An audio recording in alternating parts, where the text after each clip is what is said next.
स्वागत बा सबके के today learning future earning YouTube channel पर। इससे पहले वाला वीडियो में हमनी के क्लास 10 के हमनी के मॉडल नंबर 5 कैले रहनी सन, सॉरी मॉडल नंबर हमनी के 4 जोन 4 के हमनी के नगर पालिका जौन वाला क्वेश्चन रहे चुनाव वाला, हमनी के मॉडल 4 पूरा कंप्लीट कैले रहनी सन। 13 के ए नंबर क्वेश्चन, 13 के बी नंबर क्वेश्चन, वही करके हमनी के 14 के ए नंबर क्वेश्चन, वही करके 14 के बी नंबर क्वेश्चन हमनी के सोल्व करके देखले रहनी सन। ल आजू के वीडियो में रह के हमनी के मॉडल 5 हमनी के प्रॉब्लम सॉल्व करके देखल जाई। तो मॉडल 5 में का देले बा ल। तो सबसे पहले मॉडल 5 में हमनी के 15 के ए नंबर क्वेश्चन पड़ता ओल्ड हमनी के डियर सिम खड़ा प्रैक्टिस बुक के। 15 के ए नंबर क्वेश्चन कथी कहता, एउटा समुदायमा खाजाको रूपमा 40% मानिसले भुटेको मकै मात्र के बात कहले बा। कहता 40% आदमी जौन बा नु भुटेको मकै मतलब पकावल मकै खाए के चाहेला। वही करके 30% मानिस कोदो के रोटी खाए के चाहेला सन। 30% मानिस कोदो को रोटी मात्र के बात कहले बा। देखी त हेउजन मात्र बा आ कहता 10% मानिसहरूले कुनै पनि खाजा मन पराएनन्। त 10% मानिस कोनो भी खाजा नइखे मन परावत। कहे के मतलब हमनी के जौन खाजा के रूप में खात लसन एगो भुटेको मकै एगो कोदो को रोटी, ओकर बाहेक मतलब कोदो को रोटी हमनी के कोदो को रोटी या भुटेको मकै को बाहेक मतलब कम्प्लिमेंट 10% देले बा। तो कथी कहता निकाले के कहता भुटेको मकै मात्र मन पराउने मानिसको समूह को गणात्मक समूह संकेतमा लेख्नुहोस्। वही करके एउटा मात्र खाजा मन पराउने मानिसको प्रतिशत पता लगाउनुहोस्। देले बा हमनी के निकाले के। तो सबसे पहले जौन भी क्वेश्चन देवेला ओकरा के हमनी के एज्यूम करनी सन, माने निसन। तेमे तो मन ले तो नहीं खेत एगो भुटेको मकै बा आ दूसर का हम कितना मॉडल बा हमनी के दूसर का कथी रहला हमनी के एगो भुटेको मकै रहला आ दूसर का हमनी के कोदो को रोटी रहला। त ई हमनी के जौन मॉडल बा हम लिखेम मॉडल कितना है पहले मॉडल ई हमनी के 5 है। मॉडल 5 के हमनी के क्वेश्चन कितना है, क्वेश्चन हमनी के 15 के ए आ 15 के ए के सोल्यूशन करते हैं सन। 15 के ए के सोल्यूशन तो सबसे पहले मानो कथी मान सकते हैं सन। मानो एगो हमनी के भुटेको मकै रहला। तो भुटेको मकै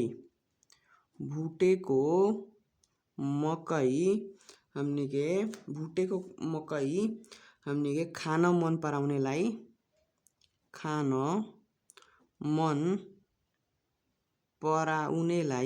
भुटेको मकै जौन खाता तो हमनी के नंबर ऑफ ए ले, अगर नहीं कुछ आवत तो नंबर ऑफ ए ले या दूसर का बी ले संकेत करी। जब नहीं के संकेत कैले तो संकेत करके दी तो हमनी के संकेत करे के जरूरत नहीं के।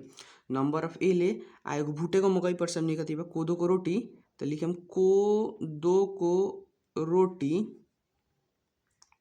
को रोटी हमनी के खाना मन पराउनेलाई कोदो को रोटी हमनी के खाना मन पराउनेलाई जेकरा मन परता ओकरा के हम खाना मन पराउनेलाई कथी लिख लेम नंबर ऑफ बी ले संकेत करूँ। कोदो को रोटी के बी अपने चाहतीन त मकई के यम से, वही करके कोदो को रोटी के से संकेत कर सकत रहनिया जथी भी अपने संकेत कर सकता है। संकेत कैला के बाद में सबसे पहले ई क्वेश्चन देखेम तो हर एक क्वेश्चन ही जौन क्वेश्चन रहा कथी में देले बा प्रतिशत में देले बा। सब जब प्रतिशत में देले बा तो फटाफट अपने के नंबर ऑफ यू कितना परसेंट हो गला तो लिख सकता नहीं। नंबर ऑफ यू जौन रहेला नु अगर परसेंट में देले बा तो कोनो भी काम 100% में रहेला। 100% मानो नंबर ऑफ यू 100%। वही करके कहला भुटेको मकै मात्र मन पराउने। तो भुटेको मकै के हम ए मान ले बानी तो नंबर ऑफ ए नहीं के कह देखी तो निमन से देख पर देखी तो 40% मानिसले भुटेको मकै मात्र कहले बा। मात्र मतलब ओनली। ल तो एकरा के यनो लिखाई only number of A equal to हमनी के 40%। वही करके हमनी के कोदो को रोटी मन पराउने मात्र मन पराउने कहले बा 30%। तो ओनली नंबर ऑफ जन बी बा उ कितना हो जाए हमनी के 30% हो जाए। वही करके कहले बा 10% मानिसले कुनै पनि खाजा मन पराउँदैन। कहे के मतलब भुटेको मकै आ हमनी के कोदो को रोटी मन ना परावेला। कहे के मतलब number of A union B के मतलब हो गल ए या बी दोनों मन परावेला सन। कौन न तो कोनो खइबे करला सन। एकर ऊपर एगो टिटरी दाब दिन तो कहे के मतलब ई हो गइल कि दोनों मन ना परावेला सन। कितना बा हमनी के 10% कहता हमनी के 10% लिखनी। ल तो जब इतना डाटा दे दिला बा तो सबसे पहले कथी कहता निकाले के भुटेको मकै मात्र मन पराउने मानिसको समूह संकेतमा लेख्नुहोस्। भुटेको मकै मात्र तो भुटेको मकै कथी मान ले बानी ए मान ले बानी। ओइंगे जब ए नंबर के जब सोल्यूशन कइल जाई तो ओनली नंबर ऑफ ए के वैल्यू कहता मात्रा के बात कइले बा भुटे को मकई हमनी को परसेंट बा 40% बा एकर हमनी के आंसर हो गइल। भुटे को मकई कहले ला मात्रा तो मात्रा भुटे को मकई ओनली ए कहल जाला ओनली कितना बा 40% बा। बी नंबर क्वेश्चन तरफ लगनी बी नंबर कथी देता हमनी करे के देखी त बी नंबर कथी कहले एउटा मात्रा खाजा मन पराउने मानिसको प्रतिशत पता लगाउनु प्रतिशत के बात कइले बा संख्या के बात कइले नहीं के प्रतिशत के बात कइले बा त हमनी के एउटा मात्रै खाजा मन पराउने त एउटा मात्रै के पहिला ही बतैले बानी फर्मूला में लिखवा चुकल बानी एउटा मात्रै मन पराउने का मतलब होकला only number of A plus only number of B ल तो ओनली नंबर ऑफ ए प्रतिशत में पूछ ले तो ओनली नंबर ऑफ ए प्रतिशत में दिला ही बा कितना दिला बा 40% अब प्लस हमनी कितना 30% तो 40-30 कितना हो गल हमनी के 70% एउटा मात्रै खाजा मन पराउने 70% रहेका छन् ई बी नंबर के हो गल। ऊपर से हम सी नंबर पर लगनी लिखी त सी नंबर में अपने कथी देता सी नंबर में एउटा मात्रै के बाद कहता कोदो को रोटी मन पराउने मानिसको प्रतिशत कति रहेछ पहचान गर्नुहोस्। कोदो को रोटी त कोदो के रोटी का हम कथी मन ले बानी कोदो को रोटी का मन ले बानी बी त बी हमरा निकाले के बानू हमनी के कोदो को रोटी मात्र देले बा हमनी के कहता कोदो को रोटी मन पराउने कोदो को रोटी मात्र नहीं कहत मात्र कही तो 30% बा माने कोदो को रोटी मन पराउने का प्रतिशत निकाल अगर यही कहत नु बा तो अपने के भेन चित्र बनाने में बहुत इजी हो जाई कैसे कि भेन चित्र में प्रस्तुत करके देखी फॉर्मूला से न जाई फॉर्मूला से बन सकता माने फॉर्मूला से ना बनेनी भेन चित्र में कथी करदा हो प्रस्तुत करदा तो भेन चित्र में प्रस्तुत करे लगनी भेन चित्र में हमनी के प्रस्तुत करदा है चित्र भेन चित्र में प्रस्तुत करदा ल तो एकरा के भेन चित्र में बनाई ल तो सबसे पहले भेन चित्र में अगर जाइल जाओ तो यहाँ देखी तो एगो ओनली नंबर ऑफ ए बा एगो ओनली नंबर ऑफ बी बा तो एकरा के ओनली नंबर भी लिख सकता नहीं कबो कबो यन ओ दे दिनु तो हमनी के यनो भी लिख सकता नहीं चाहिए खाली नंबर ऑफ ए भी लिख सकता नहीं कोनो दिक्कत के बात नहीं है हला इंटरसेक्शन तो इंटरसेक्शन के तो वैल्यू नहीं देले तो यक्स मानी सर मतलब मानू की जरूरत ना पड़ी देखिए तो ओनली के वैल्यू दिले 40% तो 40% रख देनी का एक मतलब हेतने के जौन हमनी के टिटिड़ी वाला भाग रहला चांद वाला भाग के आंसर में दे दिले बा चांद वाला भाग 40% बता 40% लिख देनी वही करके ओनली नंबर ऑफ भी 30% दे दिले बा एकरा के हमनी कितना लिख देनी 30% लिख देनी ल एकरा बाद हमनी के हई भरे के पड़ल ओकरा बाद हमनी के इन्फॉर्मेशन हई दिले बा कॉम्प्लीमेंट के तो कॉम्प्लीमेंटो 10% ध देनी तो जौन भी परसेंट में होकला काम 100% में होकला तो 40 गो 30 गो 70 गो 70 गो 10 गो 80 गो बा तो हई 20 हई कितना परसेंट हुई बीच वाला हमनी के 20% हुई अपने भी समझ सकता नहीं कि 40 गो 30 गो 70 गो 10 गो 80 गो रहा अपने का हई ओनली के इन्फॉर्मेशन दे दिल कहे मतलब मात्रा के वैल्यू दे दिल हई 40% हई मात्रा हमनी के 30% तो हई जन होई नु वो हमनी के 20% हुई 40 30 70 10 80 तो कितना बच गई 20 तो 20 अपने के लिख सकता नहीं मतलब फार्मूला से करें तो फार्मूला से मजा से भी निकाल सकते हैं इंटरसेक्शन नंबर ऑफ यू के फार्मूला लगाएं only number of A plus only number of B plus number of A intersection B plus number of A union B के कॉम्प्लीमेंट जथी के वैल्यू धैले बा जथी के वैल्यू धरी हमनी के इंटरसेक्शन के वैल्यू नहीं के इंटरसेक्शन के वैल्यू निकली एंगे अपने कर सकता नहीं तो अपने कहले कथी क्वेश्चन में कहले हमनी के कहले कोदो को रोटी मन पराउने तो हमनी के कोदो को रोटी मन पराउने कोदो को रोटी मन पराउने तो कोदो को रोटी का हम कथी मन ले बानी कोदो को रोटी के कथी मन ले बानी सबसे पहले देखिए कोदो को रोटी का हम बी मन ले बानी तब बी मतलब नंबर ऑफ बी निकाले के कोदो को रोटी मात्र कही तो मात्र तो रला ही रहा कितना रहा मात्र अपने के हमने कोदो को रोटी 30% बा माने कोदो को रोटी मन पराउने का और कह देता तो कोदो को रोटी मन पराउने का एक नंबर ऑफ बी मतलब भाई पूरा टिटिड़ी देखिए तो पूरा गोल टिटिड़ी का नंबर ऑफ बी कहा जाएगा तो नंबर ऑफ बी कितना निकल जाई हई तो हमनी के 30 बढ़ले बा एकरा अलावा हई अगर छुप दिया तो पूरा गोल टिटिड़ी में 30 गो हई कितना 20 गो तो लिख सकता नहीं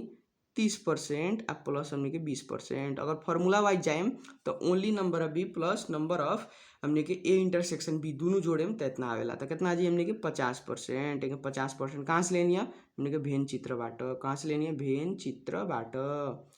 चित्र के हेल्प से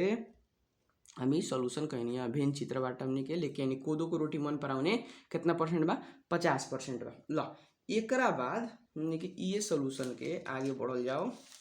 डी नंबर सोल्यूशन कथी कहता है तो डी नंबर में सोल्यूशन तरफ लगनी डी नंबर हमनी के सोल्यूशन कथी कहले बा देखी तो तंगा त ई हमनी के इम्पोर्टेंट सोल्यूशन होके चल जाई। देखी तो कथी कहता यदि 40 जना ले दुबई थरी खाजा मन पराए 40 गुणा दुनू किस्म के खाजा मन पराए कहे के मतलब कथी के वैल्यू देले बा इंटरसेक्शन के। ई कहता अब देखो 40 जाना देता, जाना मतलब संख्या में देता, ठीक बा। तो दुबई थरी को खाजा मन पराए तो दुबई थरी के खाजा मन पड़े बरसन 40 गुणा। ई केस कहे के चाहता 40 गुणा दुबई थरी के खाजा मन पराओ तो कहे के मतलब नंबर ऑफ हमनी के ए इंटरसेक्शन बी दुबई थरी के मन पराए वाला कितना बरसन हमनी के 40 जना। कहे का मतलब भुटे को मकई के ए मन ले रहनी कोदो को रोटी के बी मन ले रहनी हमनी के 40 जना बा। आ हमनी के ए इंटरसेक्शन बी के हमनी के प्रतिशत पता बा कि ना को परसेंट बा। देखी तो ए में अपने के ई क्वेश्चन देला कहले रहल कथी 40 जना ले दुबई थरी का खाजा मन पराए भने कति जना को बीच में सो सर्वेक्षण आयोजना गरिएको रहेछ त। ई हमनी के जौन आयोजना बा जितना आदमी बा कौ जना के बीच में ही पूरा हमनी के ई कार्यक्रम राखल गई रहे मतलब जम्मा जम्मी कहता निकाले के। तो जम्मा जम्मी कहे के मतलब सर्वेक्षण में को बड़ा भाग ले रहे जरा कहनी सन हमनी के सर्वेक्षण में जम्मा भाग लिए को संख्या चाहे विद्यार्थी मतलब जम्मा विद्यार्थी को संख्या स्कूल के बात हुई तो वही करके अगर कहूँ हमनी के गाँव पालिका के बात हुई तो जम्मा हमनी के मतदाता को संख्या ओकरे कहता नंबर ऑफ यू निकाल देवे के। तो नंबर ऑफ यू के निकल जाई देखी तो देखी एजा नंबर ऑफ यू कहले बा निकाले के number of U equal to 8, ठीक बा। जम्मा जम्मी कहता निकाले के माने इंटरसेक्शन के वैल्यू देले बा। लो आ इंटरसेक्शन के प्रतिशत अपने पता लगा सकते नहीं कितना परसेंट बा। तो देखी तो हमनी के भेन चित्र से इंटरसेक्शन के प्रतिशत नहीं पता लगा सकते कितना परसेंट बा अपने के 20% नहीं किए तो नंबर ऑफ लिखे ए इंटरसेक्शन बी को परसेंट बा दे हमनी के इंटरसेक्शन के वैल्यू 20%। तो देख ली 20% हमनी के देले बा। तो अपने के जब हम फार्मूला पढ़ावत होके तो फार्मूला पढ़ावे के बेरी बतैले रहनी कि देखी अगर कौनो के प्रतिशत दे दी आ नइखी अपने के था आज से याद कली कि अगर कौनो के प्रतिशत दे दी हमनी के जम्मा जम्मी कहीं ना निकाले के तो ओकरे अगर जाना में देले हुई कहे के मतलब देखी तो इंटरसेक्शन के प्रतिशत भी अपने के था बा वही करके ए इंटरसेक्शन बी के वैल्यू भी अपने के था बा। ई केस में अपने के नंबर ऑफ यू निकाले के तो सिंपल अपने के जथी के परसेंट आ जाना में उहे परसेंट में दी आ उहे अपने के जाना में दी तो ओकर फार्मूला लगा देम। कहे के मतलब है जान number of A intersection B के अगर परसेंट के अगर फार्मूला पूछे तो फार्मूला का दिया number of A intersection B आ डिवाइड बाई हमने कथी कर लेनी परसेंट का फार्मूला उहे ऊपर आ नीचे कथी नीचे नंबर ऑफ यू इंटू कितना परसेंट इंटू 100% इंटू कितना परसेंट 100%। अब जन वैल्यू रख दी हो गई आंसर सोल्यूशन निकल जाई। तो number of A intersection B के परसेंट के कितना वैल्यू बा 20% और number of A intersection B हमने के 40 आ divide by number of U ये तो निकाले के नंबर ऑफ यू इंटू 100%। अब जान अपने निकाल सकता नहीं हमने के 20% into number of U equal to हमने के 40 है भागा में बा तो उन्हें जगह लिखो तो गुना में भइल 40 इंटू कितना परसेंट हो गई हमने के 100% हो गई। अब करी तो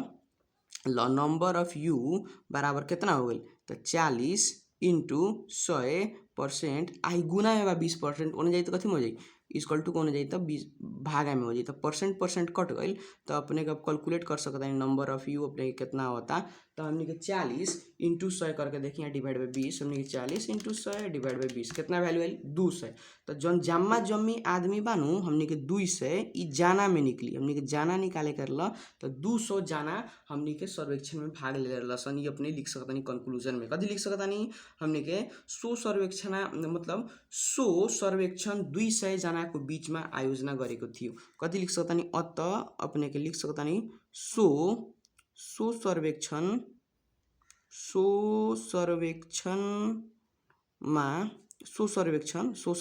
मानत लिखी सो सर्वेक्षण हमने के 200 जना को बीच में 200 जना को बीच में 200 गोड़ा के बीच में आयोजना गरेको थियो आयोजना हमने के गरिएको हमने के रहेछ चाहे थियो रहेछ भी लिख दी ल यही अपने के क्वेश्चन के सोल्यूशन कर सकता नहीं। सिंपल लॉजिक अपने के याद करी अगर कोनो के वैल्यू अगर जाना में दे दिले बानू हर एक क्वेश्चन परसेंट में दिले बा मतलब सब डाटा हमने के परसेंट में दिले बा तो जथी जाना में दिले बा ओकरा के परसेंट में निकाली कोनो भी हेल्प से भेन चित्र से चकेंगे करके आ हमने के उ दोनों के मिला के जथी प्रतिशत में निकल जाए उ अपने के जाना में लग जाए ओकर हमने के परसेंट के फार्मूला लगा देम तो नंबर ऑफ यू निकल जाए। ये हमनी के बात बा। इ तो 15 के ए रहल, 15 के ए के बाद हमनी के 15 के बी चलल जाओ सोल्यूशन करे। तो अपने का करी, पहले अपने के 15 के बी नंबर देखी त कथी कहता, एउटा पिकनिक कार्यक्रममा गरिएको सर्वेक्षणमा एगो पिकनिक जात रहे, ओमे हमनी के सर्वेक्षण कइल गइल। त 200 जना विद्यार्थीको समूहमा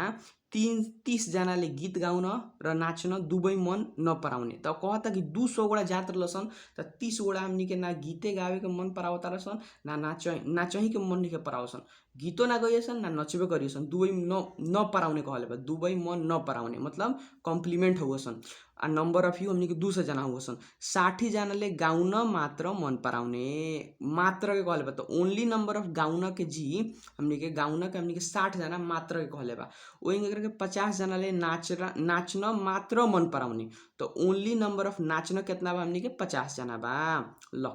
तो अपने के क्वेश्चन में कहता फलाना फला हमनी के निकाल के दिखावे के। ल एकरा क्वेश्चन के सॉल्यूशन करे तरफ लगनी। सबसे पहले जन छुटियाओ के बात हुई तो नंबर अफ हमनी के 200 जना बा आ 30 जना कॉम्प्लीमेंट देले बा दुबई, मतलब नाचना भी या गाउन भी मन नहीं के परावसन, नहीं के परावला मतलब एकनी के दोनों के छोड़ के कॉम्प्लीमेंट। 60 जना ले गाउन मात्र, ओनली नंबर अफ हमनी के गाउन के जी मानतानी आ नाचन के यन मानतानी। तो ओनली नंबर अफ गाउन 60 जना, ओनली नंबर अफ नाचन हमनी के 50 जना। जथी जथी देले बा फटाफट छुटियाली, छुटिले के बाद हमनी के सॉल्यूशन कइल जाई। ल तो अपने के ई कौन नंबर क्वेश्चन है, 15 के बी नंबर के हम सॉल्यूशन करे तरफ लगनी। सबसे पहले सॉल्यूशन है जन पहले मानौ हमनी के एगो नाचने वाला बा, एगो हमनी के गाउने वाला बा। तो लिख सकतानी अपने के हमनी के गीत गाउने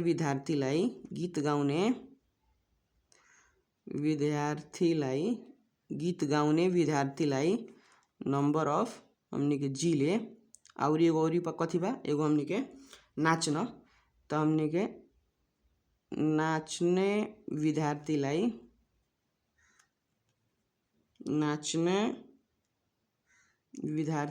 नाचन मन पराउने विद्यार्थी भी लिख सकतानी, चाहे नाचने विद्यार्थीलाई नंबर अफ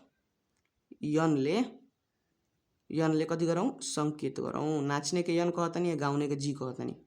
हमने के संकेत गरौँ। अपने के लिख सकतानी। ल मन ले बानी हम कि गीत गाउने विद्यार्थी हमनी के नंबर अफ जी बा, वही करके नाचने विद्यार्थी नंबर अफ यन बा। तो सबसे पहले छुटियाली नंबर अफ यू देले ही रहल, कितना कहले रहल हमनी के 200 जना जात रहलन पिकनिक। तो नंबर अफ यू 200 ना, वही करके हमनी के नंबर अफ हमनी के गीत गाउन, तो नंबर अफ हमनी के हमनी के जन 30 जना देले रहलन कहले रहल कॉम्प्लीमेंट भाई, दोनों छोड़ के ना गइबे करियसन ना नचबे करियसन। कहे के मतलब जी यूनियन यन के मतलब होकेला दोनों मन पराउने। हमनी के मतलब गइबो करियसन नचबो करियसन ना तो कोनो एगो काम करियसन, ओकरा कहल जाला हमनी के जी यूनियन हन। आ एकरा के छोड़ द मतलब एगो कॉम्प्लीमेंट दाब द। तो कोगोडा रहल हमनी के 30 जना रहल, वही करके 60 जना ले गाउन मात्र। तो नंबर ओनली नंबर अफ जी मात्र के बात के लिए बा, तो ओनली नंबर अफ जी हमनी के 60 जना। वही करके ओनली नंबर अफ हमनी के नाचने के बात के लिए बा, तो नाचना इक्वल टू हमनी के 50 जना। यही करके अपने छुटिया सकतानी। तो छुटियला के बाद में हमनी के जथी जथी कही वो हमनी के करते जाइली। तो देखी तो कथी कहता, सबसे पहले में कहता नाचन र गाउन दुवै मन नपराउने के भ्यालु लिख देको बा समूह संकेत में। तो हमनी के कितना बड़ा सन नाचन र गाउन मन नपराउने कॉम्प्लीमेंट के बात कहता। तो 1 नंबर क्वेश्चन हो गई, नंबर अफ जी यूनियन यन के कॉम्प्लीमेंट के वैल्यू कितना 30 जना, ये हमनी के आंसर हो गई। ओकरा बाद हमनी के बी नंबर हो गई। बी नंबर कथी कहता देखी तो एक बेर बी नंबर कहता नाचन र गाउन मध्ये एउटा मात्र मन पराउने विद्यार्थीको संख्या पत्ता लगाउनुस्। एउटा मात्र के मतलब होकेला एउटा मात्र मन पराउने, एउटा हमनी के मात्र मन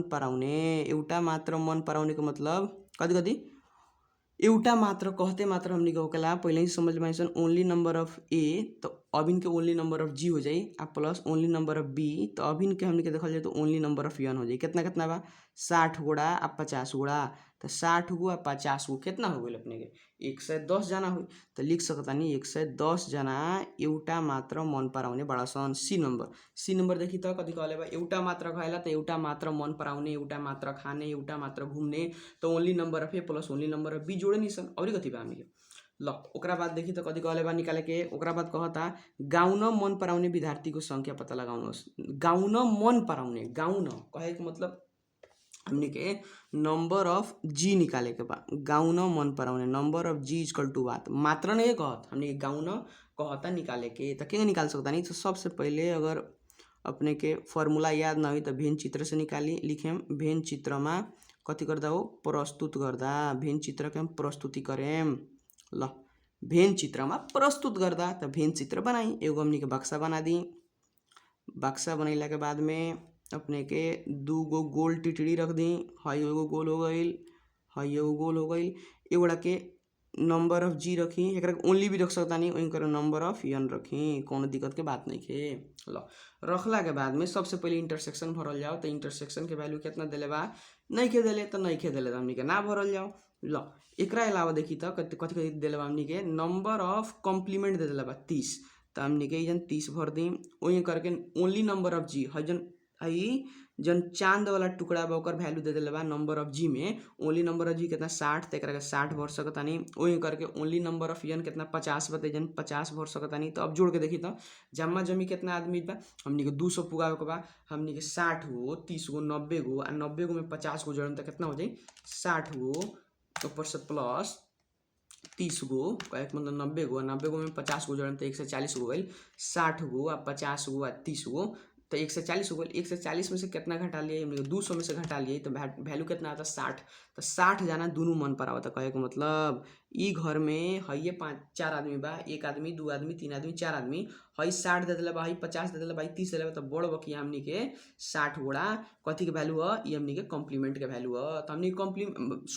हमनी के इंटरसेक्शन के वैल्यू है। तो हमनी के इंटरसेक्शन के वैल्यू थोड़े निकाले करला। तो हमनी के तो निकाले करला नंबर ऑफ जी। तो लिख सकता नहीं सो दैट हमनी के नंबर ऑफ जी के कथी कहत नहीं सन हमनी के गीत गाउन मन पराउने। तो लिख सकता नहीं गीत गाउन मन पराउने। गीत गाउन मन पराउने गीत गाउन मात्र मन पराउने के बात नहीं कहत। गीत गाउन मन पराउने कहते हैं। ओनली कही तो ओनली के वैल्यू दिला ही रहला। ओनली नंबर ऑफ जी कितना दिला 60 दिला कहता गीत गाउन मन पराउने। तो गीत गाउन मन पराउने कहे मतलब नंबर ऑफ जी इक्वल टू कितना कितना हो जाए अपने बताई। तो हई जन बानू नंबर ऑफ जी मतलब पूरा गोल टिटड़ी ल हई एकरा तोपली हई पूरा गोल टिटड़ी के लिख दो ऊपर। तो 60 गो आ 60 गो कौ गो हो गए हमने के 120 गो। तो 60 गो आ प्लस 60 गो लिख सकता नहीं कितना हमने के 120 जाना में हो गए। पहले प्रतिशत में क्वेश्चन सोल्व कैलिए सन। अब सब हमने के जाना में देता को गोड़ा बाड़ा सन। ई कहाँ से लेनी है अपने के ई लिख सकता नहीं जन अपने के लेनी है। ई कहाँ से लेनी है भेन चित्र बाट अपने कर सकता नहीं। सी नंबर के सोल्यूशन ल। ओकरा बाद हम डी नंबर पर लगनी। डी नंबर देखी तो डी नंबर कथी कहता। ओकरा बाद डी नंबर देखी तो डी नंबर कथी कहले बा ई हमनी के हो गई गाउन मन पराउने विद्यार्थी को संख्या कथी होला ई हो गई हमनी के डी नंबर कहता। यदि सर्वेक्षण में भूलवश गाउन मन पराउने 10 जनालाई नाच्न र गाउन दुवै मन नपराउने समूहमा राखियो भने अब गाउन मन पराउने विद्यार्थी को प्रतिशत कति हुन्छ हिसाब गर्नुहोस्। कहे के मतलब सिंपल लॉजिक ल। तो डी नंबर अपने ये कथी कहता रहनी जौन हमनी के भूलवश यदि सर्वेक्षण में भूलवश जौन गाउन मन पराउने बाड़ा सन। गाउन मन पराउने कहे मतलब नंबर ऑफ जी बाड़ा सन। नंबर ऑफ जी मन पराउने 10 जनालाई मतलब मन पराउने जौन हमनी के गाउन मन परावता सन नंबर ऑफ जी। तो नंबर ऑफ जी मध्ये हमनी के 10 जनालाई नाच्न र गाउन दुवै मन नपराउने समूहमा राखियो भने एकर मतलब कथी एकर मतलब ई ह कि मान ली हमनी के कथी कहे चाहता जौन नंबर ऑफ जी बा नंबर ऑफ जी कितना बा 120 बा। कहे के मतलब नंबर ऑफ जौन जी बा जौन 120 बा उ अपने के भूलवश हमनी के दुवै मन न पराउने। तो दुवै मन न पराउने कहे के मतलब जी यूनियन हमनी के यन के कॉम्प्लीमेंट कितना बा जी यूनियन यन के कॉम्प्लीमेंट कितना बा 30 जना बा। तो 30 जना बा तो हमनी के कहले बा भूलवश हमनी के गीत मन पराउने तो कहले रहल हमनी के गीत गाउन मन पराउने चाहे गाउन मन पराउने कहे के मतलब हई है नंबर ऑफ जी 120 है। तो कहे के मतलब ई चाहता कि भूलवश जो नंबर ऑफ जी बा गाउन मन पराउने बानू ओमे से हमनी के 10 गुणा हमनी के एजन से घटल बा में भूलवश में से हमनी के हटा देवल गइल बा। कहाँ ले आके जोड़ देवल गइल बा हमनी के ले आके कहवा जोड़ देवल गइल बा हेजन हमनी के जोड़ देवल गइल बा हमनी के कॉम्प्लीमेंट में। कहे के मतलब दुवै मन न पराउने बा ओमे हमनी के जोड़ देवल गइल बा। तो हेकर वैल्यू कितना हो गइल हेकर वैल्यू हमनी के हो गइल 120 में से 10 घटी तो 110 जना नंबर ऑफ जी हो गई। वही करके नंबर ऑफ जी यूनियन अगर कॉम्प्लीमेंट पूछल जाओ तो हमनी कितना हो गई, हमनी के 40 जना हो गई। अगर बात करी तो कहे के मतलब है पूरा गोल टीटीडी में से 10 गुणा घटा के 10 गुणा हेने जोड़ देवे के बा, कोनो हमें दुविधा के बात नहीं के। ये हमनी के क्वेश्चन कहे के जात रहल कि नंबर ऑफ जी जोन बानू मतलब गाउन मन पराउने विद्यार्थी जोन गाउन मन पराउने विद्यार्थी बा 10 जना ली गाउन मन पराउने 10 जना ली जौन हेमे के विद्यार्थी हो सन नंबर ऑफ जी में से ओमे के विद्यार्थी नाचन र गाउन दुवै मन न पराउने समूह में राखियो भने ओकर समूह में लेके घुसा देवल जी। कहे मतलब कॉम्प्लीमेंट के समूह में लेके जोड़ दिया तो हमनी के हेमे से घटी तो हेमे आके जोड़ाई तो कितना हो जाए हमनी के 40 जना हो जाए। या नंबर ऑफ जी कितना हो जाए हमनी के 110 जना हो जाए। तो 110 जना हमनी के कॉम्प्लीमेंट कितना हो जाए हमनी के 40 जना रख सकतानी सन। तो कहले ला कथी निकाले के तो कहले ला अभिन के जब ऐसन समस्या बा हमनी के तो गाउन दुवै मन न पराउने समूह में राखियो भने अब गाउन मन पराउने विद्यार्थी को प्रतिशत पता लगाउनुहोस्। कहे के मतलब गाउन मन पराउने विद्यार्थी को प्रतिशत कहे के मतलब नंबर ऑफ जी निकाल देवे के बा। तो नंबर ऑफ जी अभिन के कितना बा 110 बा। तो लिख सकतानी सन सो दैट नंबर ऑफ जी के प्रतिशत निकाल देवे के बा। तो परसेंट के फार्मूला होकला नंबर ऑफ जी आर डिवाइडेड बाई कथी नंबर ऑफ यू इंटू कितना हमनी के 100%। ई बात कहे के चले बा नंबर ऑफ जी ऊपर से divided Bai number of you into कितना 100%। लो तो अपने क्या कर सकता नहीं नंबर ऑफ जी कितना रखेम तो अपने कहेम सर नंबर ऑफ जी 120 रखेम ना। ई क्वेश्चन कहता हमनी के घटैला के बाद में प्रतिशत कितना हुई। तो लो तो नंबर ऑफ जी कितना भइल बा अपने के 110 भइल बा। तो 110 लिखी आ वही करके नंबर ऑफ यू कितना तो नंबर ऑफ यू अपने के जितना पहले रहे 200 दुइये सर है कैसे तो अपने के 10 गो हेमे से घटल बा माने 10 गो हेजन जाके जोड़ाइल बा कि नहीं के जोड़ाइल। तो कहे के मतलब अगर 50 गो मानता नहीं तो 40 गो मानता नहीं तो हमनी के 50 गो 50 गो 100 गो 100 गो आ ऊपर से हमनी के 60 गो 160 गो 40 गो कितना हो जाए अपने के हमनी के 200 ना हुई। तो ओइला हमनी के नंबर ऑफ यू कितना हुई हमनी के 200 रही 200 आ इंटू 100% क कर देखेम तो ई हमनी के 110 डिवाइड बाई 200 वैल्यू निकाली तो 110 डिवाइड बाई अपने के 200 इंटू 100% कितना परसेंट आता है 55%। तो अपने के वैल्यू कितना लिख सकता नहीं कि 55%। कहे के मतलब अगर घट भी जाता कहे के मतलब गाउन मन पराउने 10 जनालाई गाउन र नाच्न दुवै मन न पराउने में राखियो भने माने गल्तीले राखियो भने त माने तब गाउन मन पराउने को प्रतिशत कति रहेको छ अहिलेको गाउन मन पराउने को प्रतिशत कति रहेको छ त 55% रहेको छ। करके निकाल सकता नि। ल ई हमनी के कितना नंबर सोल्यूशन ल ई हमनी के 15 नंबर हमनी के सोल्यूशन रहल 15 के बी नंबर के सोल्यूशन रहल। ल ओकरा बाद हम आगे सोल्यूशन करे तरफ लगनी। ल देखी त हमनी के क्वेश्चन में कितना बा 16 के बा 16 के में कथी कहता एउटा पर्यटक को सर्वेक्षण गर्दा एउटा पर्यटकहरूको सर्वेक्षण गर्दा पर्यटक मतलब घूमे वाला आदमी के कहल जाला जौन हमनी के देश घूमे आवेला लोग दोसर देश घूमे जाला लोग चाहे आवेला लोग कहल जाला पर्यटक। तो उ लोग के सर्वेक्षण कैला पर का पता लागल चिड़िया घर घूमना मन पराउने 60 जना। तो चिड़िया घर कहता घूमे 60 जना मात्र नहीं कहले तो नंबर ऑफ चिड़िया घर वही करके संग्रहालय घूमना मन पराउने 45 जना। तो नंबर ऑफ संग्रहालय हो दुबई घूमना मन पराउने 25 जना। कहे मतलब इंटरसेक्शन हो दुबई घूमना मन न पराउने 10 जना। तो हमें सब दे दिले बा हमनी के एगो नंबर ऑफ यू छोड़ के सब कुछ दे दिले बा ठीक बा। तो 10 जना हमनी के दुबई मन न पराउने कहे मतलब ना चिड़िया घर घूमे ना संग्रहालय ही घूमे ई बात बा। तो संग्रहालय कथी कहल जाला जहाँ पुराना हमनी के सामान रखल रहेला जे राजा रहे तो राजा के हमनी के कोनो सामान रहे जो हमनी के पुरानका जमाना के बहुत प्रीसियस सामान रखल संग्रहालय में रखल जाला उ हमनी के बात कहे के चाहता। तो सबसे पहले कहले बा हमनी के निकाले के कहले बा फलना निकाले कहले बा। तो सबसे पहले 16 के नंबर सोल्यूशन कइले नु तो हमनी के मोलले नहीं के तो 16 के में सबसे पहले हमनी के सोल्यूशन करेम तो ई जान अपने के मानेम पहले हमनी के कितना हो 16 के ए नंबर क्वेश्चन के सोल्यूशन करे जातानी तो एमे दू गो मानेम। सबसे पहले मानेम एगो कथी रहल हमनी के हो एगो रहल हमनी के संग्रहालय वाला बात आ दूसरा का हमनी के चिड़िया खाना। तो हमनी के चिड़िया खाना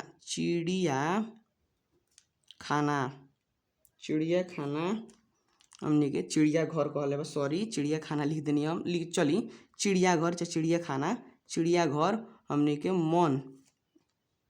घूमना के बात कैले बा। तो घूमना मन पराउने लाई मतलब चिड़िया खाना जकरा घूमे के मन करता ओकरा के नंबर ऑफ चिड़िया खाना के सी रख देता नहीं सी ले नंबर ऑफ चिड़िया खाना के सी ले आ एगो कथी कॉलर ला एगो कॉलर ला हमनी के संग्रहालय तो लिख सकतानी हमनी के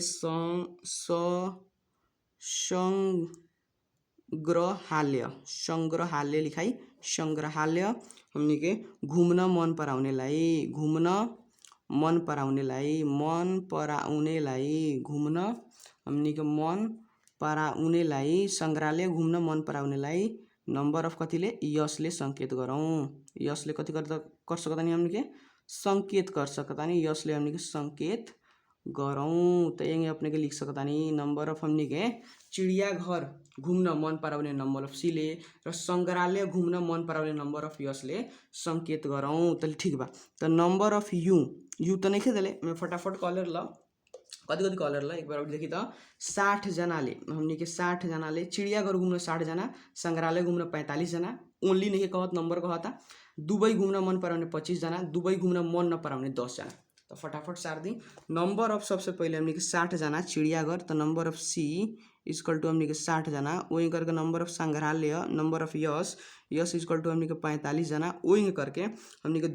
दुबई घूमन मन पराउने कहेको मतलब C intersection S equal to हमनी के 25 जना दुबई घूमन मन पराउने दुबई खान मन पराउने हमनी के इंटरसेक्शन आ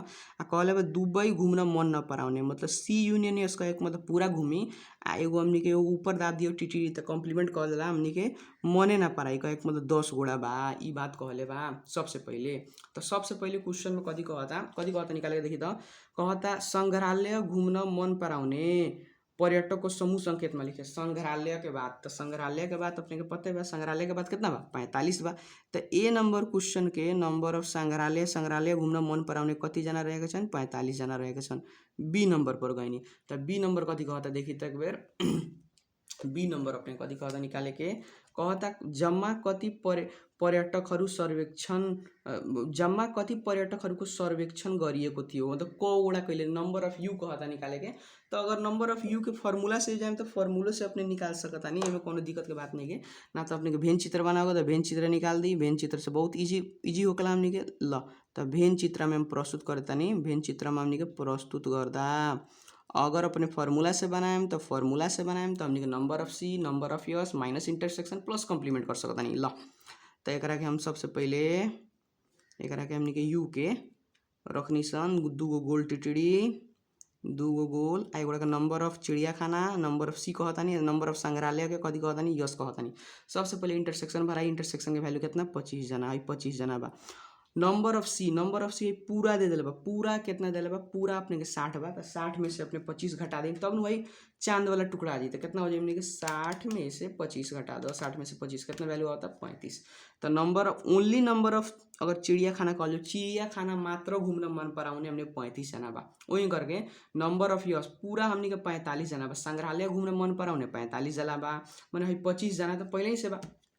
तो हमने के पूरा में से हमने को गोड़ा बा देखी तो हमनी के 45 गोड़ा पूरा 45 गोड़ा रहा 45 गोड़ा में से 25 गोड़ा घटा दी तो 45 माइनस 25 एक वैल्यू कितना होता है 20 45 में से 25 घटी तो 20 आ जाए तो 20 हमनी के लिखा गई आ कॉम्प्लीमेंट का वैल्यू कितना 10 तो एक बाहर एक दोनों गोड़ा के छोड़ के बाहर हमनी के 10 जना लिख सकते हैं। अब एक जोड़ी तो कितना कितना होता तो एगो 35 एगो हमनी के 35 दूसरा का हमनी के 25 आ तीसरा का हमनी के 20 प्लस हमनी के 20 और ऊपर से हमनी के 10 तो एक वैल्यू कितना आ जाता है 90। तो लिख सकता नहीं हमनी के 90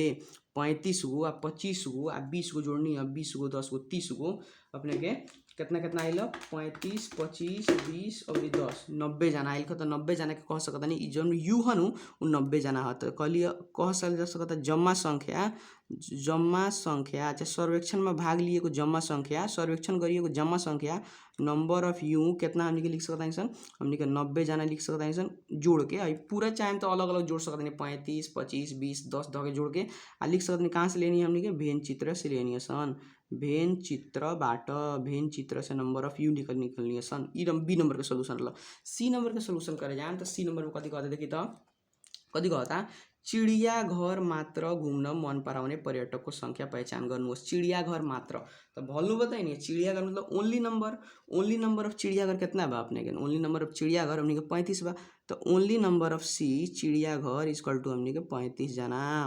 कहाँ से लेनी है, यो कहाँ से निकलनी है, तो ओनली नंबर ऑफ चिड़ियाघर। ई भी हमनी के भेन चित्र से निकलनी है। लिख सकता नहीं फ्रॉम भेन डायग्राम, नेपाली में लिखेको हुई तो हमनी के भेन चित्र बाट। ल ई हमनी के सी नंबर कहनी है। एक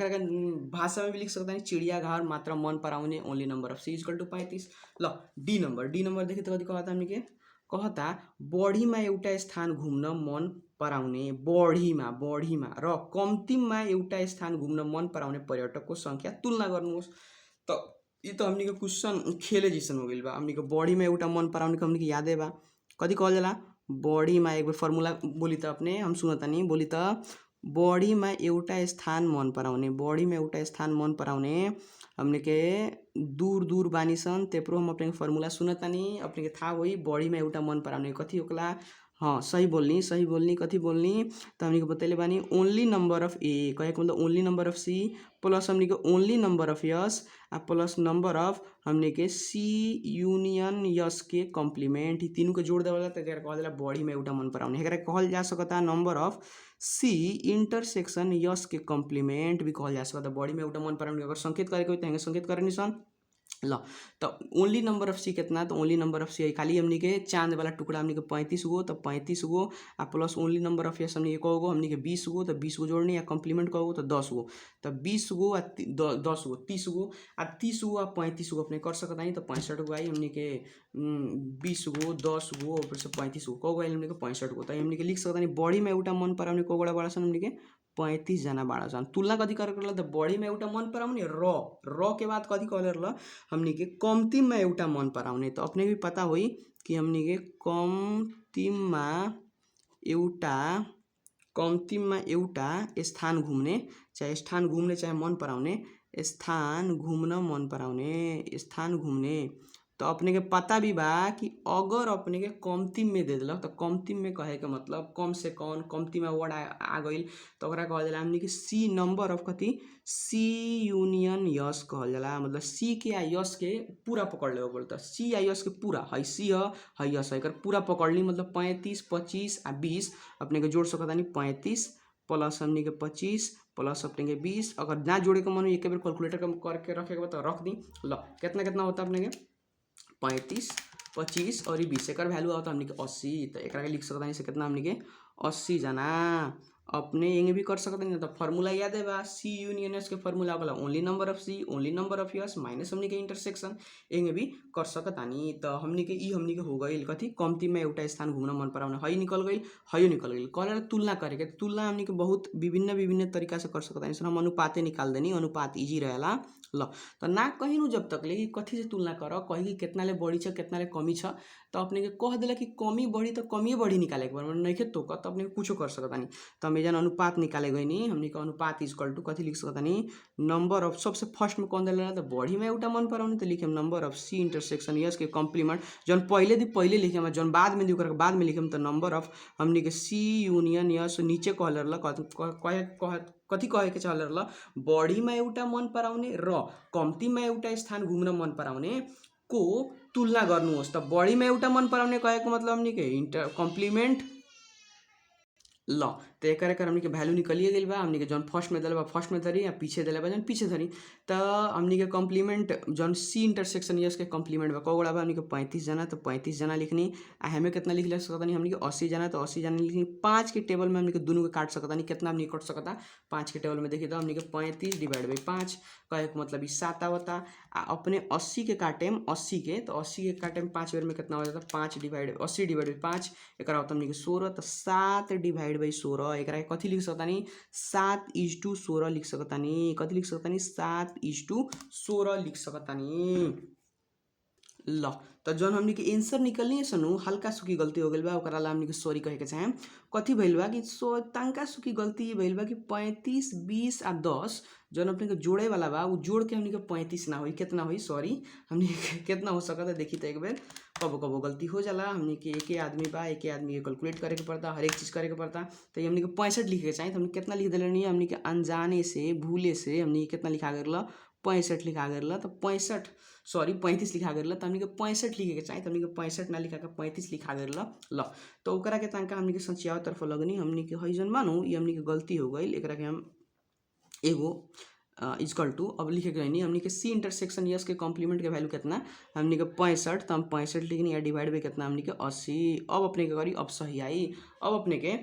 20 बेर में काटेम 5 के टेबल में 20 बेर में काटेम तो 80 होगी जगह आप 65 को बेर में काटेम तो अपने के बेर में काटेम तो देखी था हमने के 65 डिवाइड बाई 5 का एक मतलब 13 बेर में तो है तो 13 बेर आई कितना बेर हमने के 20 बेर तो 13 कौन के टेबल में फिर ना कटेला वही लिख सकता नहीं 13:20 13:20 लिख सकता नहीं कम्ती में एउटा स्थान घूमन मन पराउने जन बा ओकर अनुपात के तुलना कइल जाओ तो 13:20 कर सकता नहीं हम तनका सुखी गलती भइल हमने के 35 के 65 लिखे के चाहिए तो हमने के जोड़ के खाली मैंने हम 35 लिख दिले उतार के ओला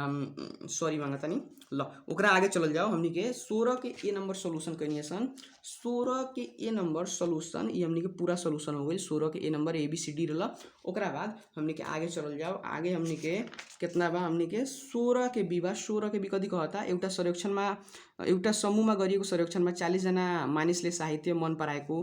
65 जनाले संगीत मन पराएको 10 जनाले ती दुवै मध्ये कुनै पनि मन नपराएको मतलब कम्प्लिमेन्ट दे देले बा कहता कथी कथी निकालेगा हमने के कुनै पनि सर्वेक्षणमा 100 जना तथ्याङ्कलाई जनाउने समूहको नामाङ्कन गर्नुहोस् नम्बर अफ यू कहल जाला ये हमने के लिख सकते हैं तो हमें कथी कथी कहल मनले त नइखे मनले त साहित्य मन पराउने आयो हमने के संगीत मन पराउने तो फटाफट लिखी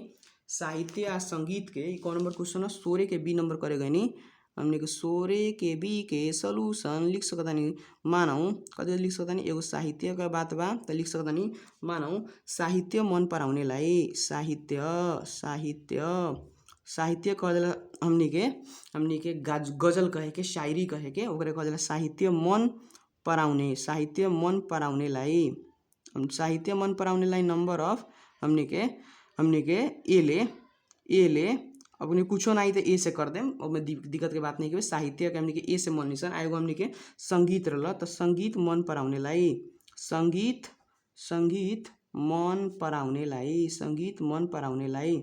ल तो संगीत मन पराउनेलाई संगीत के नंबर अफ हमने के यसले संकेत गरौँ यसले कथी गरौँ संकेत गरौँ हमने के नंबर अफ यसले संकेत गरौँ हमने के साहित्य के ए से मन ले बानी सन आ संगीत के हमने के नंबर अफ यस से मन ले बानी सन कौन दिक्कत का बात नहीं के बी मान सकत रहनी अपने ल तो कथी कथी देले ल हमने के नंबर अफ यू बोले 40 जना मानिसले साहित्य मन पराए तो नंबर अफ साहित्य नंबर अफ ए कहे मतलब 40% मात्र नहीं के कहले वही नंबर अफ ए लिखत नहीं वही करके हमने के 65% संगीत मन पराए तो नंबर अफ संगीत यस के कहत नहीं 65% मन परैले बड़ा सन वही करके 10% ले दुबई मध्ये कुनै पनि मन नपराएको पाइयो मतलब दुनु मन नहीं के पराओ मतलब ए यूनियन यस के कॉम्प्लीमेंट कितना हमने के दुबई मन नपराएको पाइयो मतलब दुबई खाना मन नपराउने मतलब एक करके दुनु गोड़ा के छोड़ के मतलब कॉम्प्लीमेंट को गोड़ा बा हमने के 10% बा एंगे अपने के लिख सकता नहीं ल तो अपने एमे नंबर अफ यू नहीं के कहले तो number of U equal to कथी मानल जाला हमने के 100% अगर परसेंट में क्वेश्चन दे देलक तो नंबर अफ यू को परसेंट मानल जाला 100% तो 100% मान लेनी ए नंबर कथी कहले ल ए नंबर कथी कहले ल देखि त हमने के क्वेश्चन में एक बार रिवाइज करी त कथी कहले ल देखि त कुनै पनि सर्वेक्षणमा 100% तथ्याङ्कलाई जनाउने समूहको नामाङ्कन गर्नुहोस् माने नामाङ्कन बताओ त कुनै पनि सर्वेक्षणमा लिख सकता नि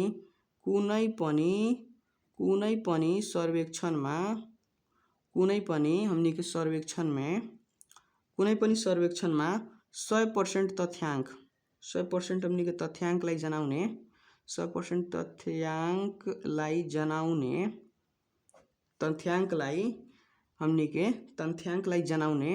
तथ्याङ्कलाई नंबर अफ यू ले जनाउँछ लिख सकता नि number of you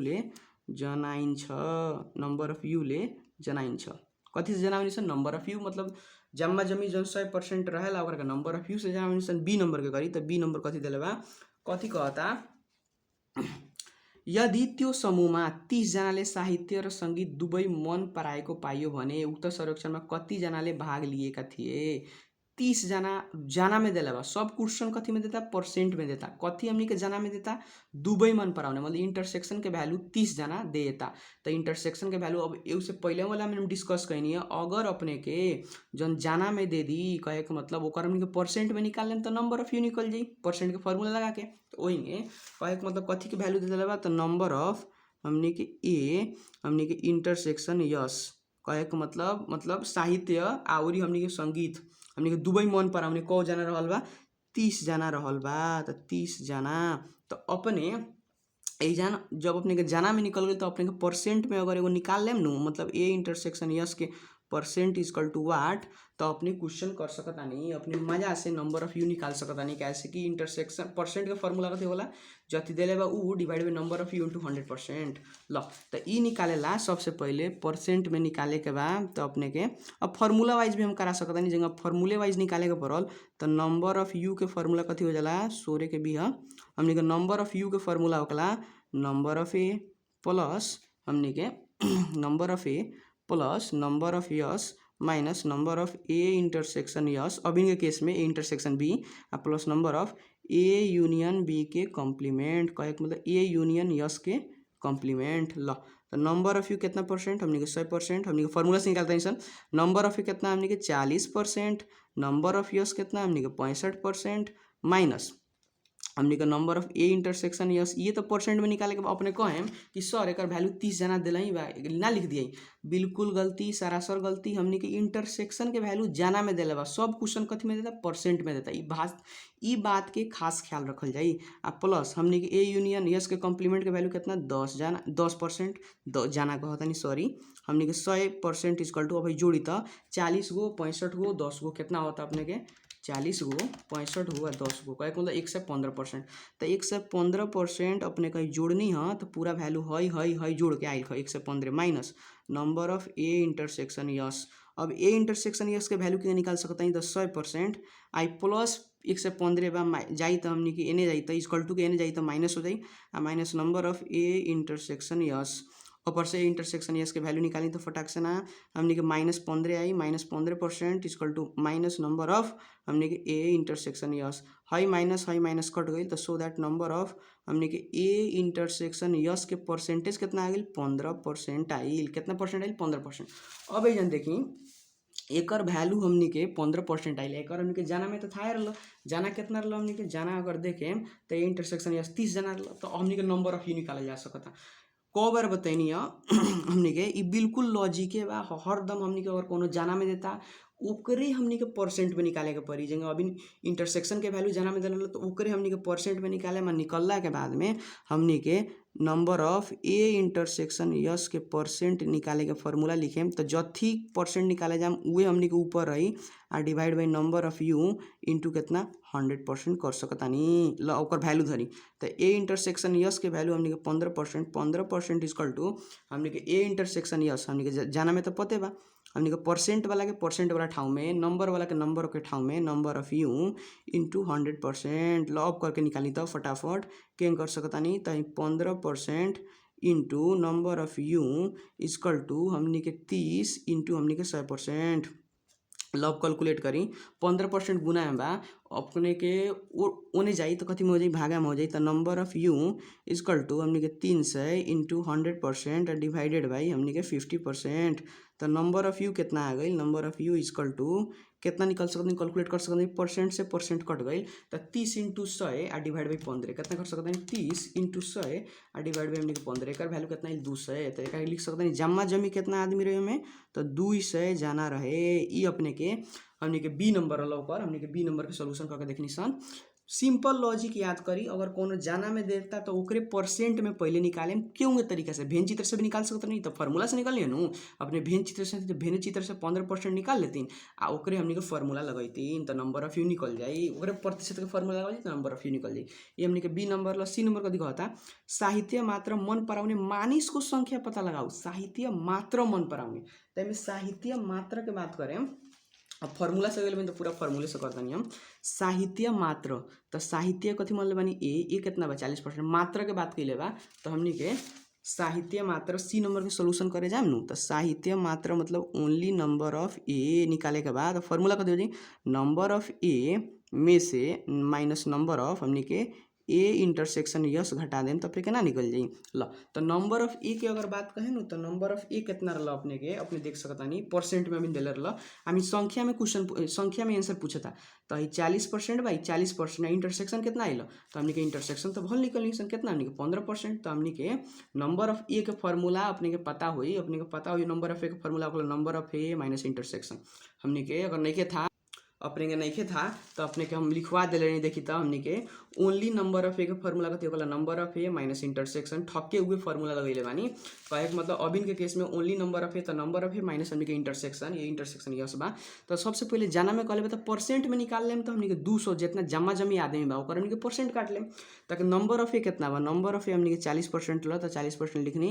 minus intersection कितना आइल 15% तो हमने के 15% लिखनी 40 में से 15 घटी कहे के मतलब 25% तो 25% हमने के इ तो परसेंट में नु आइला हमने कथी में पूछ ले रहा तो हमने के जाना में पूछ ले रहे तो एकरे के लिख सकता नहीं जन so that only number of A जन बा कितना के 25% हुई तो कितना के 25% जमा जमी आदि भी कितना बा 200 जना बा तो 200 जना के हमने को परसेंट हमने के 25% तो 25% का मतलब परसेंट मतलब कदी लिख सकता नहीं 200 इंटू 25 और डिवाइड बाई 100 ल अब कितना वैल्यू आइल कह के देखिए तो 2 0 से 2 0 कटल हमने के 50 जना हुई कोगुड़ा हुई नंबर ऑफ हमने के कहे के मतलब साहित्य मन पराउने कति जना थिए तो साहित्य मन पराउने प्रतिशत मैंने के पूछत प्रतिशत में पूछे तो ठीक रहा मैंने पूछ ले जाना में तो जाना में मतलब हमने के नंबर ऑफ ए निकाले कर तो हमने के 50 जना निकालल जा सकता सी नंबर के सोल्यूशन डी नंबर देखिए तो कथी कहता तो डी नंबर कहता बॉडी में एउटा विधा मन पराउने विधा मन पराउने मानिस र सङ्गीत मन पराउने मानिसको तुलना गर्नुहोस् अब यसमा सङ्ख्यामा कहता बढीमा एउटा विधा मन पराउने मानिस र सङ्गीत मन पराउने मानिसको सङ्ख्या तुलना गर्नुहोस् त बढीमा एउटा विधा कहेको मतलब कथी हमने के डी नंबर करेतर्फ लगनी डी नंबर कथी कहेला बढीमा एउटा विधा मन पराउने बढीमा हमने के एउटा विधा मन पराउने एउटा विधा मन पराउने तो बॉडी में एउटा विधा मन पराउने कहेको मतलब हमने के नंबर ऑफ हमने कथी लिख सकता नहीं नंबर ऑफ हमने के ए इंटरसेक्शन यस के कॉम्प्लीमेंट सॉरी ए हाँ ए इंटरसेक्शन यस के कॉम्प्लीमेंट ठक्के ठीक बा हमने के ए इंटरसेक्शन यस के कॉम्प्लीमेंट के हमने के कहे निशान हमने के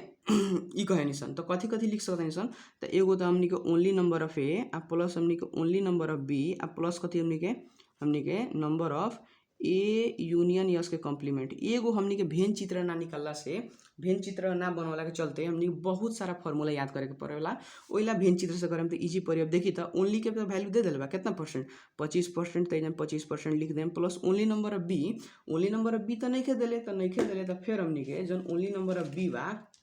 एमे केस में अगर देखें तो ओनली नंबर ऑफ यस बा 65 में से फिर इंटरसेक्शन घटावे के पड़ी इंटरसेक्शन के वैल्यू कितना बा 15 तो हम डायरेक्टे करे लगनी अब हमने के 65 में से 15 घटाई तो कितना होता हमने के 50% तो 65 में से 15 सॉरी हाँ 65 में से 15 घटी तो अपने के 50% आइल तो हमने के 50% वही करके प्लस हमने के कॉम्प्लीमेंट के वैल्यू कितना दिल रहा है कॉम्प्लीमेंट के वैल्यू देखी तो अपने के दिल रहा 10% तो यो 10% हमने के जोड़े के पड़ी ल तो 10% हमने के जोड़नी अगर टोटल कितना हो जाता 50 गो 25 गो 10 गो 50 गो 25 गो और 10 गो हो गल 85% तो 85% कथी के तो 85% आइल बा उ कितना मानिस के बा हमने के जमा जमा आदमी कितना 200 तो 200 जना के 200 के हमने के 85% निकालल जाए तो अपने के निकाल सकते नहीं को गुड़ा होता 200 के 85% कितना हो जाता 200 के 85% हमने के 170 जना अपने लिख सकता नहीं बॉडी में एउटा विधा मन पराउने वही करके हमने के कम्ती में एउटा विधा मन पराउने कलर ल सॉरी ल त बॉडी में एउटा विधा मन पराउने बात करेर सङ्गीत मन पराउने मानिसको सङ्ख्या त सङ्गीत मन पराउने कहेको मतलब नंबर ऑफ यस सङ्गीत मन पराउने कहेको मतलब नंबर ऑफ यस तो नंबर ऑफ यस कितना देख नंबर ऑफ यस अपने को परसेंट दिले देखी तो तंगा देखी तो अपने का नंबर ऑफ यस जनरल कितना दिला 65% तो 65% हमने के संख्या में तुलना करेगा बा तो 65% कथी के तो 65% ऑफ हमने के 200 जमा जमी हुआ सन तो 200 के 65% कितना आ जाता 200 के 65% अगर वैल्यू आता है 130 जना तो 130 जना लिख सकता नहीं अब लिखला के बाद में एक अनुपात निकाल दी सो दैट हमने के अनुपात निकाले के पड़ल तो अनुपात इक्वल टू हमने के जॉन हमने के ए इंटरसेक्शन यस के हमने के complement divide by number of S अब करी तो 170 जना हो गई जौन पहले रखी 130 जना हो गई 0 से 0 कट गई तो अपने कितना लिख सकता नहीं हमने के 17:13 लिख सकता नहीं ए करके ये क्वेश्चन कर सकता नहीं तो वही ला हमने के भेन चित्र से रेफर करे नहीं हम करे के कैसे कि हमने के हार्ड होके जाला ल तो ऐसे ही जानकारी मूलक वीडियो ला अपने के हमने के क्वेश्चन सॉल्व करके देखनी है सन ऐसे ही जानकारी मूलक वीडियो ला चैनल के सब्सक्राइब करना भूली लाइक करना भूली वही करके अपन साथी के संगे शेयर करल ना भूली ल ई हमनी के सॉल्यूशन कंप्लीट हो गई। ल ओइला हम प्रिफर करतम कथी अपने के जौन बानू अपने भेन चित्र से ही बनावे के सीखी, कैसे कि फॉर्मूला वाला में बहुत सारा फॉर्मूला हमने के तुर तुर के निकाले के पड़ी। ल धन्यवाद।